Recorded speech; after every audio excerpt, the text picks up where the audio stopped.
Hello friends, എല്ലാവർക്കും നമസ്കാരം. നിങ്ങളെവരും കാത്തിരിക്കുന്ന നയനയുടെയും ആദർശിന്റെയും ഇന്നത്തെ വിശേഷത്തിലേക്ക് എല്ലാ കൂട്ടുകാർക്കും സ്വാഗതം. എല്ലാവർക്കും നല്ലൊരു ദിവസം ആശംസിച്ചുകൊണ്ട് തന്നെ നമുക്ക് ഇന്നത്തെ സൂപ്പർ ഹിറ്റ് വിശേഷത്തിലേക്ക് കിടക്കാം. അതിനു മുമ്പായിട്ട് ആരെങ്കിലും നമ്മുടെ ഈ ചാനൽ ആദ്യമായിട്ട് കാണുന്നുണ്ടെങ്കിൽ ഇതുവരെ സബ്സ്ക്രൈബ് ഒന്നും ചെയ്തു വെച്ചിട്ടില്ലെങ്കിൽ തീർച്ചയായിട്ടും ഒന്ന് സബ്സ്ക്രൈബ് ചെയ്ത് വെച്ചോളൂ കേട്ടോ. അതിനോടൊപ്പം മാക്സിമം എല്ലാവരും നമ്മുടെ വീഡിയോ ഇഷ്ടപ്പെടുന്നുണ്ടെങ്കിൽ ഒരു ലൈക്കും കൂടി അടിച്ചിട്ട് പോകാൻ മറക്കരുത്. അപ്പം നേരെ നമുക്ക് ഇന്നത്തെ സൂപ്പർ ഹിറ്റ് വിശേഷത്തിലേക്ക് കടന്നാലോ. അങ്ങനെ തുടങ്ങുമ്പോൾ തന്നെ കാണിക്കുന്നത് നവ്യനെ അഭിനയാണ് കേട്ടോ. അപ്പൊ അഭിയോട് നയനയും ആദർശും കൂടെ പറഞ്ഞല്ലോ, എങ്ങനെയെങ്കിലും നവ്യനെ പറഞ്ഞ് തിരുത്തണം, ഇനി ആ പരസ്യത്തിൽ അഭിനയിക്കാൻ പാടില്ല. മാത്രമല്ല, ഇനി നവ്യ എന്തെങ്കിലും ചെയ്തു കഴിഞ്ഞിട്ടുണ്ടെങ്കിൽ അഭിക്ക് തന്നെയാണ് പ്രശ്നം, സത്യങ്ങളൊക്കെ നയനെ വിളിച്ചു പറയുന്നത്. ഇത് കേട്ട ഉടനെ പുള്ളിക്കാരൻ പേടിച്ചു പോയി നമ്മുടെ അഭിയെ. അതുകൊണ്ട് നവ്യയുടെ അടുത്ത് വന്നിട്ട് പറയാണ്, അതെ നവ്യ, ഇനി നമ്മൾ കുറച്ച് സൈലന്റ് ആകുന്നതാട്ടോ നല്ലത്. സൈലന്റ് ആകാനോ? എന്താ അഭി പറയുന്നത്? അല്ല, വെറുതെ എന്തിനാ നമ്മള് നീ ഇനിയിപ്പം ആ ഒരു പരസ്യത്തില് അഭിനയിക്കണ്ട, ഇനി കുറച്ച് നാളത്തേനെ നമുക്കൊന്ന് സൈലന്റ് ആയിട്ട് നിൽക്കാം. എന്തിനാ വെറുതെ? തൽക്കാലം എല്ലാവരും ഒന്ന് പേടിച്ചല്ലോ, അതുപോലെ. ഓഹോ, എല്ലാവരെയും പേടിപ്പിക്കാനാണോ ഞാൻ ഇതൊക്കെ ചെയ്തത്? അങ്ങനെയാണോ അഭി വിചാരിച്ചിരിക്കുന്നത്?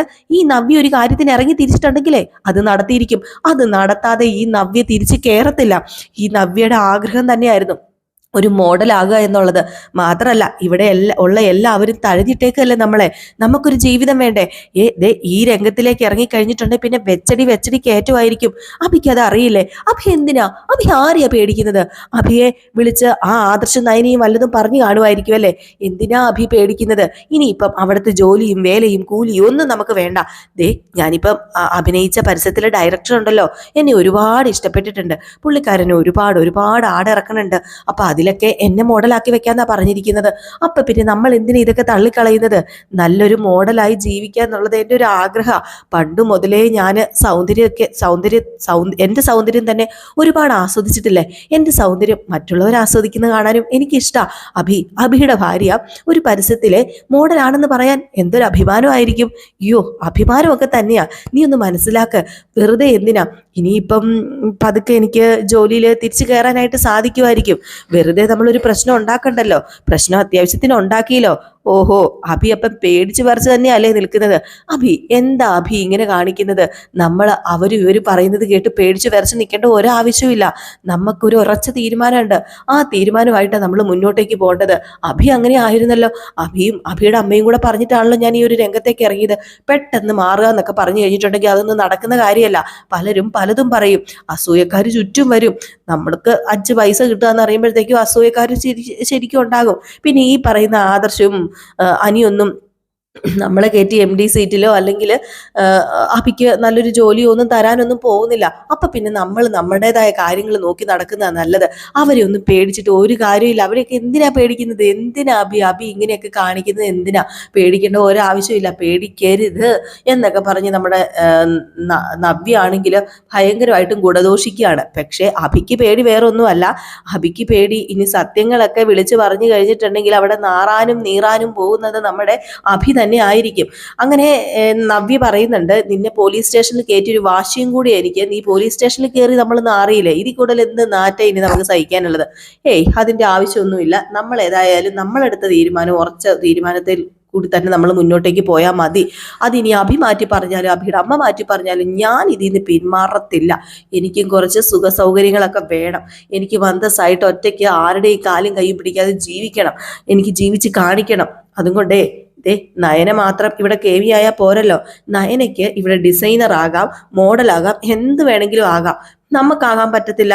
അത് പിന്നെ ഇവിടുത്തെ ജ്വല്ലറിയുടെ ഡിസൈനർ ആണല്ലോ ഈ പറയുന്ന നയന, അല്ലാതെ പുറത്തുനിന്നല്ലല്ലോ. ആഹാ, വീണ്ടും നീ അവരെ സപ്പോർട്ട് ചെയ്ത് സംസാരിക്കരുത്. എന്താടാ, നിനക്ക് പേടിയാണോ? എനിക്ക് പേടിയൊന്നുമില്ല.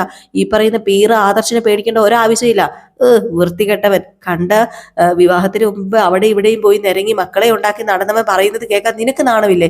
എനിക്ക് നാണമുണ്ട്. അതുകൊണ്ട് ഞാനത് കേൾക്കില്ല എന്ന് പറഞ്ഞ് ദേഷ്യം വന്ന് നമ്മുടെ നവ്യ അങ്ങ് പോയപ്പോഴത്തേക്കും അഭിയാകപ്പെട്ടിരിക്കുന്ന ഒരവസ്ഥയാണ് കേട്ടോ. ഇത് കഴിഞ്ഞ് പിന്നെ കാണിക്കുന്ന സീൻ എന്ന് പറഞ്ഞിട്ടുണ്ട് നമ്മുടെ ആദർശിനെയും നയനയാണ്. അപ്പൊ നമ്മുടെ ആദർശവും നയനയും കൂടെ ഇങ്ങനെ ഓരോ കാര്യങ്ങൾ സംസാരിക്കുന്നതിനിടയിൽ നമ്മുടെ നയന പറയുന്നുണ്ട്, നവ്യേച്ചിയുടെ തീരുമാനം എടുത്തു കഴിഞ്ഞിട്ടുണ്ട്, അത് മാറ്റാൻ ഇച്ചിരി ബുദ്ധിമുട്ടാണ്. അത് മാറ്റാൻ ചാൻസ് ഇല്ലെന്ന് പറഞ്ഞപ്പോഴത്തേക്കും, അതെ, അത് മാറ്റാൻ ചാൻസ് ഇല്ല, അത് മാറിയിട്ടുമില്ല ഇതുവരെ. നിന്റെ ചേച്ചി ആയതുകൊണ്ട് പറയല്ല. എനിക്കറിയത്തില്ല എന്താ ചെയ്യേണ്ടതെന്ന്. എത്ര പറഞ്ഞാലും തലയിൽ കയറില്ലെന്ന് പറഞ്ഞ് എന്ത് ചെയ്യാനാണ്? ദേ നിനക്കറിയാമോ, ഇപ്പൊ പുതിയതായിട്ട് ഇറങ്ങിയിരിക്കുന്ന ആ ജ്വല്ലറിക്കാരെ കാശൊക്കെ ഒരുപാടുള്ളവരാ. എന്തിനും ഏതിനും ക്യാഷ് വാരി എറിയും. അതുകൊണ്ട് തന്നെയാ നമ്മളുടെ വീട്ടിൽ നിന്ന്, കുടുംബത്തിൽ നിന്ന് തന്നെ, മൂർത്തീസ് ജ്വല്ലറിയിൽ നിന്ന് തന്നെ ഒരാളെ അവിടെ മോഡലായിട്ട് വെച്ചത്. ആദ്യം തന്നെ അത് നമ്മളെ തോൽപ്പിക്കാൻ വേണ്ടിയാ. ഒരിക്കലും നമ്മളെ തോൽപ്പിക്കാൻ പാടില്ല. ഇനിയിപ്പം നയന, നീയും ഒന്ന് ബാക്കിലേക്ക് ഇറങ്ങേണ്ടി വരൂലോ. നിന്റെ കണ്ടീഷനും അതല്ലേ?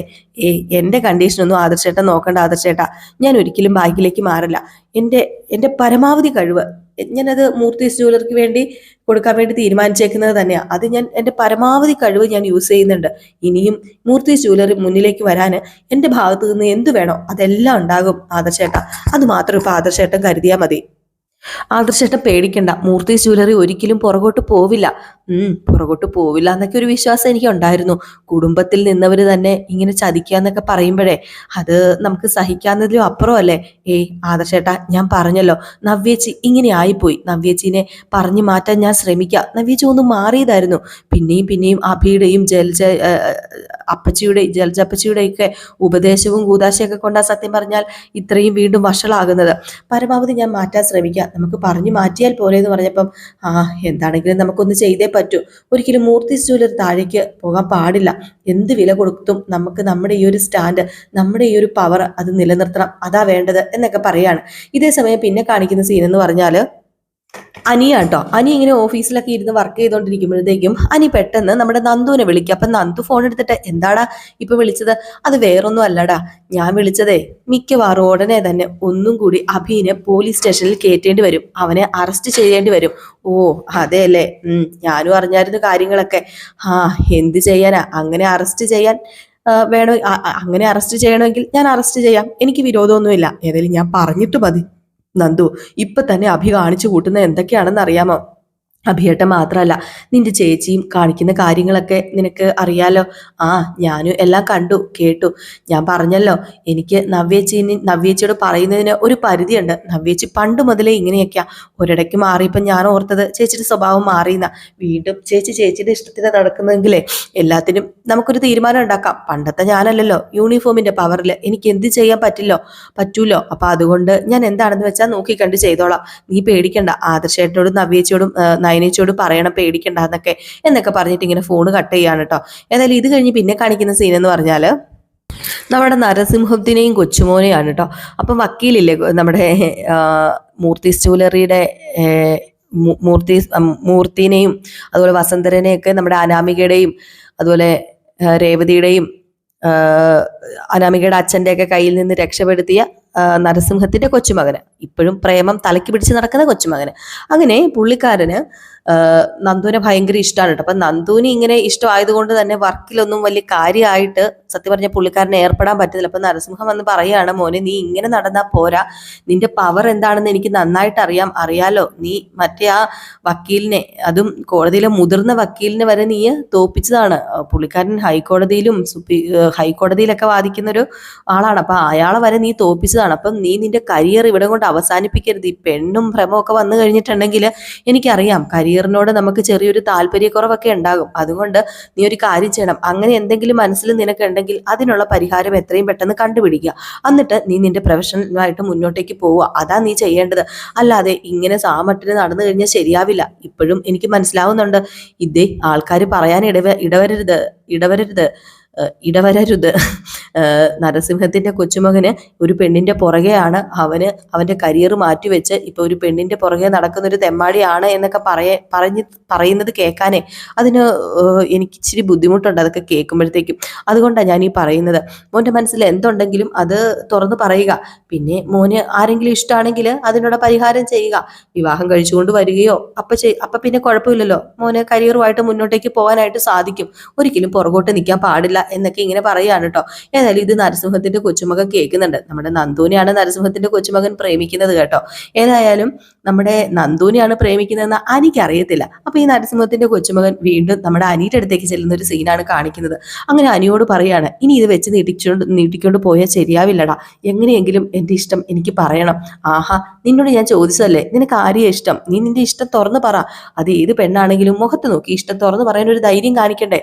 അതും വക്കീലായ നിനക്കതിനുള്ള ധൈര്യമില്ലെങ്കിൽ ഞാൻ വക്കീലാണെങ്കിലേ അവൾ അതിനേക്കാളും വലിയ ആളാ. ആ അതുകൊണ്ടാ ഞാൻ തുറന്നു പറയാത്തത്. പക്ഷെ ഇനി ഇതിവിടെ വെച്ചോണ്ടിരുന്നാൽ ശരിയാവില്ലടാ. ഇത് ഈ മനസ്സിനകത്ത് കിടന്ന് ക്ലാവ് പിടിച്ച് എന്തെങ്കിലുമൊക്കെ സംഭവിക്കും. മാത്രമല്ല അതെന്റെ കരിയറിനെയും ബാധിക്കും. എനിക്ക് ഒന്നും ചെയ്യാനും പറ്റണില്ല. അവളുടെ അടുത്തേക്ക് ചെല്ലുമ്പോഴത്തേക്കും ഇതൊന്നും പറയാനും പറ്റണില്ല. ആകെപ്പാടെ മൊത്തത്തിലൊരു പേടിയാ. ദേ എന്തിനാടാ പേടിക്കുന്നത്? ഇഷ്ടമുള്ള പെണ്ണിന്റെ മുമ്പിൽ ചെന്ന് ചങ്ക് തുറന്നങ്ങ് കാണിക്കാം. അവക്ക് ഒന്നെങ്കിൽ ഇഷ്ടമാണെങ്കിൽ ഇഷ്ടമാണെന്ന് പറയും, അല്ലെങ്കിൽ ഇഷ്ടമല്ലെന്ന് പറയും. അവിടെ കൊണ്ട് അത് അവസാനിക്കുമല്ലോ. ഓ, അവൾ ഇഷ്ടമല്ലെന്ന് പറഞ്ഞാൽ എനിക്ക് സഹിക്കുന്നു തോന്നില്ലടാ. എനിക്ക് അത്രമാത്രം അവളെ ഇഷ്ടമാ. ഏത് ഒരുത്തിക്കാടാ നിന്നെ ഇഷ്ടമല്ലാതാകുന്നത്? നിന്നെ ആർക്കും ഇഷ്ടാവൂടാ. അത് ആർക്കാണെങ്കിലും നിന്നെ പെട്ടെന്ന് ഇഷ്ടാകും. നല്ലൊരു ജോലിയുണ്ട്, അതും ജോലിയിൽ നമ്പർ 1 ആയിട്ട് നിൽക്കുന്ന ആളല്ലേ നീ. പിന്നെ എങ്ങനെയാണ് നിന്നെ ഇഷ്ടപ്പെടാതിരിക്കുന്നത്? നീ പറ, ആരെയാ നീ പ്രേമിക്കുന്നത്? അതൊക്കെ ഞാൻ പറയാം. ഏതായാലും അതൊക്കെ ഉടനെ തന്നെ പറയേണ്ടി വരും എന്നൊക്കെ പറഞ്ഞിട്ട് നമ്മുടെ നരസിംഹത്തിന്റെ കൊച്ചുമകൻ നിൽക്കുക. ഏതായാലും ഇത് ചെന്ന് വീഴുന്നത് നമ്മുടെ അനിയുടെ ചങ്കിലേക്കാണെന്ന് അറിയത്തില്ലല്ലോ അനിക്ക്. ഇനിയിപ്പം നന്ദുവിനെ വലിയ സ്നേഹിക്കുന്നതെന്ന് അറിഞ്ഞു കഴിഞ്ഞാൽ പിന്നെ ഇവിടെ ഉണ്ടാകാൻ പോകുന്ന ഭൂകമ്പവും അതുപോലെ നമ്മുടെ അനി എന്തൊക്കെ കാണിച്ചു കൂട്ടും. നല്ല സുഹൃത്തുക്കൾ തമ്മിൽ പിരിയേണ്ടി വരും. അപ്പൊ അതൊക്കെയാണ് ഉണ്ടാകാൻ പോകുന്ന സീന്. ഏതായാലും ഇത് കഴിഞ്ഞ് പിന്നെ കാണിക്കുന്ന സീൻ എന്ന് പറഞ്ഞാല് നവ്യനെയും നമ്മുടെ ജലജനെയൊക്കെയാണ് കേട്ടോ. അപ്പൊ നവ്യ ഇങ്ങനെ ഫോണിലൊക്കെ കുത്തിയിരിക്കുമ്പോ ജലജ പറയാ, ദേ നിനക്ക് മാത്രമേ ഈ വീടിനകത്ത് ബോൾട്ടായിട്ട് കാര്യങ്ങളിൽ തീരുമാനം എടുക്കാനായിട്ട് പറ്റത്തുള്ളൂ. അങ്ങനെ തന്നെ നിൽക്കണം. ഞാനോ അഭിയോ എടുത്താലേ ഞങ്ങളെ പുറത്താക്കും. അതുകൊണ്ട് നീ ഒരു കാര്യം ചെയ്യണം.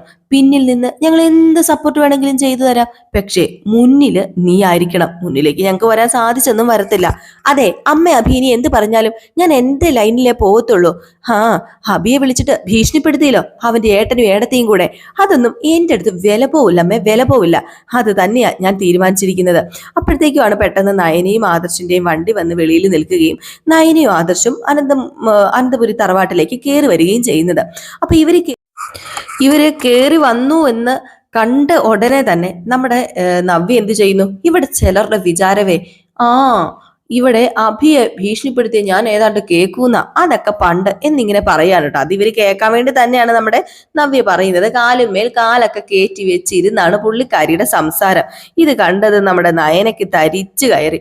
എന്നിട്ട് നവ്യ പറഞ്ഞു, വീട്ടിനകത്തെ ചിലർക്ക് എന്ത് തീരുമാനം എടുക്കാം, എന്തും ചെയ്യാം, മറ്റുള്ളവർക്ക് അത് പാടില്ല. അത് എവിടത്തെ നിയമോ? അപ്പൊ നയന പറഞ്ഞു, ചേച്ചിയുടെ പഴയ സ്വഭാവത്തിലേക്ക് മടങ്ങി പോവുകയാണല്ലേ? ആ സ്വഭാവം തന്നെയായിരുന്നു നല്ലത്. അതിലേക്ക് മടങ്ങി പോകുന്നതാ നല്ലത്. ഇടയ്ക്ക് ഞാനൊന്നും മാറി. മാറ്റുക ഇവിടെ പ്രശ്നം ഉണ്ടാക്കിയത്. അനാമിക ഈ വീട്ടിൽ കിടന്ന് പ്രശ്നം ഉണ്ടാക്കിയപ്പോഴും അഴിഞ്ഞാടിയപ്പോ ഞാൻ അവൾക്കെതിരെ തിരിഞ്ഞു. അനി രക്ഷപ്പെടണമെന്ന് ഞാൻ പ്രാർത്ഥിച്ചു. എന്നിട്ട് അവസാനം എനിക്ക് എന്ത് കിട്ടി?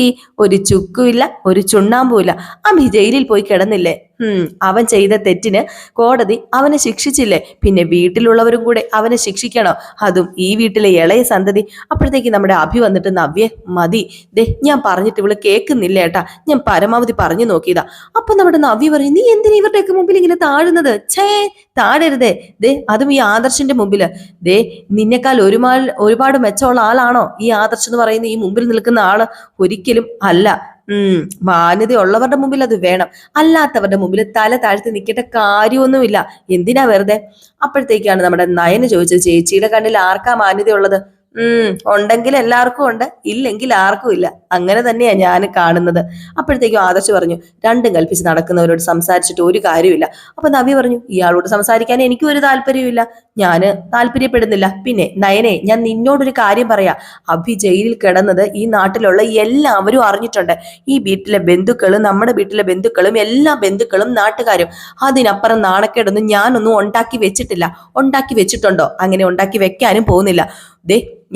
എനിക്കറിയാവുന്ന ഒരു പണി ചെയ്തു, തൊഴിൽ ചെയ്തു. നീ ഡിസൈൻ ചെയ്യുന്നത് പോലെ ഞാൻ ഇനി എന്റെ ജീവിതം അങ്ങ് ഡിസൈൻ ചെയ്യാൻ പോവുക. നീ ചെയ്യുന്നത് പോലെ. എന്റെ ഭർത്താവിന് ജോലിയും വേലയും കൂലിയൊന്നും ഇല്ലല്ലോ. അപ്പൊ നമ്മുടെ മുത്തശ്ശൻ വന്നിട്ട്, ഈ സംസാരം ഇതുവരെ നിർത്തിയില്ലേ? എന്തുവാ ഇത്? ഇതിവിടെ സ്റ്റോപ്പ് ചെയ്യണമെന്ന് ഞാൻ പറഞ്ഞതല്ലായിരുന്നോ? ഇനി ആരെയും ഇവിടെ നിയന്ത്രിക്കേണ്ടെന്ന് എല്ലാവരോടും ഞാൻ പറഞ്ഞതാ. ലോകത്ത് ഒരു കുടുംബത്തിന്റെയും പ്രദേശത്തിന്റെയും ഏറ്റവും വലിയ ശത്രു എന്ന് പറയുന്നത് മനുഷ്യന്റെ മനസ്സിൽ കടന്നുകൂടുന്ന അനാവശ്യമായ തെറ്റിദ്ധാരണ തന്നെയാ. ഇവിടെയും എല്ലാവർക്കും തെറ്റിദ്ധാരണയാണല്ലോ കടന്നുകൂടിയിരിക്കുന്നത്. അത്തരം തെറ്റിദ്ധാരണ പകർത്താനും ആൾക്കാരെ തമ്മിൽ തല്ലിക്കാനും അങ്ങനെ പിടിയുണ്ടാക്കാനും ഒക്കെ ഒരാള് വന്നിട്ടുണ്ടല്ലോ. ആ പിന്നെ അവള് ജനിപ്പിച്ചവനും അങ്ങനെ തന്നെയാ ഈ കുടുംബത്തിന് വേണ്ടി ചെയ്തുകൊണ്ടിരിക്കുന്നത്. നശൂർണം കുടുംബത്തിന്റെ നശൂർണം കാണുക, അതല്ലേ അതല്ലേ ഇവിടെ ഉണ്ടാകുന്നത്. അങ്ങനെയുള്ളപ്പോ ഈ കുടുംബത്തിൽ പ്രശ്നങ്ങൾ കൂടി വരും. ദേ നീ പറയുന്നുണ്ടല്ലോ 40 വട്ടം ഇവന് ജയിലിൽ കയറ്റി, ഇവന് ജോലിയിൽ നിന്ന് പിരിച്ചുവിട്ടു എന്നൊക്കെ. നവ്യേ, നീ അത് പറയുമ്പോ ഒന്ന് ഓർത്തോ. ആദർശിനെയും അഭിയെയും പോലെ അനിയെയും പോലെ ഈ അഭിക്ക് ഉയരായിരുന്നു. ഞങ്ങൾ എടുത്തു വളർത്തിയ ഒരുത്തിയുടെ മകനായതുകൊണ്ടല്ല ഞങ്ങൾ പല കാര്യത്തിനും നിന്നും ഇവനെ മാറ്റി നിർത്തിയത്. ഇവന്റെ ഈ സ്വഭാവം കൊണ്ടാ, ഈ വൃത്തികെട്ട അളിഞ്ഞ സ്വഭാവം കൊണ്ട്. അത് മനസ്സിലാക്കിക്കോ. അല്ലാതെ മാറ്റി നിർത്തേണ്ട ഒരു കാര്യവും ഞങ്ങൾക്കില്ലായിരുന്നു. പിന്നെ മനുഷ്യന്മാരെ തമ്മിൽ തെറ്റിക്കുന്ന ഒരാളും ജീവിതത്തിൽ രക്ഷപ്പെടാൻ പോകുന്നില്ല. വീട്ടിനകത്തുള്ളവരെ, കുടുംബാംഗങ്ങളെ പരസ്പരം എല്ലാവരെയും സ്നേഹിക്കാൻ പഠിക്കണം. അവരെ പരസ്പരം സ്നേഹിപ്പിക്കുകയും വേണം. അങ്ങനെ ചെയ്തു കഴിഞ്ഞിട്ടുണ്ടെങ്കിൽ ഭാഗ്യവും ദൈവാനുഗ്രഹവും ഒക്കെ തേടി വരും. അല്ലെങ്കിലേ എല്ലാം മാറി പോകും. ജയിലിൽ കയറേണ്ടി വരും, ആൾക്കാരുടെ വിരോധം നേടേണ്ടി വരും. അല്ലാത്തടത്തോളം കാലം ഉണ്ടല്ലോ ഇവർക്കൊന്നും ഗുണം ഉണ്ടാകാൻ പോകുന്നില്ല, ഗുണം പിടിക്കാൻ പോകുന്നില്ല. അത്ര തന്നെ. അവരെന്നും പരാതിയും പറഞ്ഞ് കണ്ണീരും പറഞ്ഞ് കണ്ണീരും ഒഴുക്കി നടക്കുകയുള്ളൂ, നന്നാവത്തില്ല. അപ്പോഴത്തേക്ക് നമ്മുടെ വസന്തർ പറഞ്ഞു, മുത്തശ്ശൻ ഒരുപാട് തവണ ഇതൊക്കെ നിങ്ങളോട് പറഞ്ഞതല്ലേ, അതൊക്കെ വെള്ളത്തിൽ വരച്ച വരയാണെന്ന് ഇവിടെ എല്ലാവർക്കും അറിയാം. എത്ര പറഞ്ഞാലും മക്കളെ നിങ്ങളുടെ തലയിൽ എന്താ കേറാത്തത്? അതെ ജലജെ, നിങ്ങള് നന്നാകാൻ പോകുന്നില്ല. ദേ ഞാനൊരു കാര്യം പറയാം, ജലജയുടെയും അഭിയുടെയും കൂടെ നിന്ന് നീയും തുനിഞ്ഞിറങ്ങിയാല് നിങ്ങൾക്ക് ഇരുട്ടായിരിക്കും. ആയിക്കോട്ടെ, ഇരുട്ടല്ലേ, ഇപ്പൊ തന്നെ ഇരുട്ടാ, മൊത്തം ഇരുട്ടാ. എന്റെ കുഞ്ഞിന്റെ അച്ഛനെ ഒരു ജയിൽ പുള്ളിയല്ലേ, അതിൽ പരം ഇനി എന്തിരുട്ട എന്റെ ജീവിതത്തിൽ ഉണ്ടാകാൻ പോകുന്നത്. ഇരുട്ട് ആർക്കും ഇനി മായ്ച്ചു കളയാൻ പറ്റില്ലല്ലോ. എനിക്ക് കൂടുതലൊന്നും ആരോടും ഒന്നും പറയാനില്ല. ഞാൻ പറയാനുള്ളതൊക്കെ പറഞ്ഞു. ഇപ്പൊ മുത്തശ്ശിയുടെ കൊച്ചുമോന്, അതായത് ജൂവലറിയുടെ MDയും എന്റെ അനിയത്തിയും കൂടി ദേ ഇവനെ വിളിച്ച് ഭീഷണിപ്പെടുത്തി. ഞാന് മോഡലിംഗ് ചെയ്യാൻ പാടില്ലത്രേ, എന്നെ പരസ്യത്തിൽ വിടരുതെന്ന് പറഞ്ഞു. എന്തുകൊണ്ട്? ദേ അതിനി ആര് പറഞ്ഞാലും ശരി, ഞാൻ അനുസരിക്കത്തില്ല. അങ്ങനെ അനുസരിക്കാൻ ഈ നവ്യ തീരുമാനിച്ചിട്ടുമില്ല എന്ന് പറഞ്ഞിട്ട് ഇങ്ങനെ നിൽക്കുകയാണ്. ഏതായാലും മുത്തശ്ശൻ ഇങ്ങനെ നോക്കി നിൽക്കുന്നുണ്ട്. ആ ഒരു സീൻ കാണിച്ചിട്ട് ഇന്നത്തെ വിശേഷം അവസാനിക്കും. അപ്പൊ എല്ലാവരും കാത്തിരിക്കുക അടുത്ത വിശേഷത്തിനുണ്ട്. അടുത്ത വിശേഷം എത്രയും പെട്ടെന്ന് വരാട്ടോ. അതുവരെ എല്ലാവർക്കും ടാറ്റ ബൈ ബൈ. ലൈക്ക് അടിക്കാനും മറക്കരുതേ.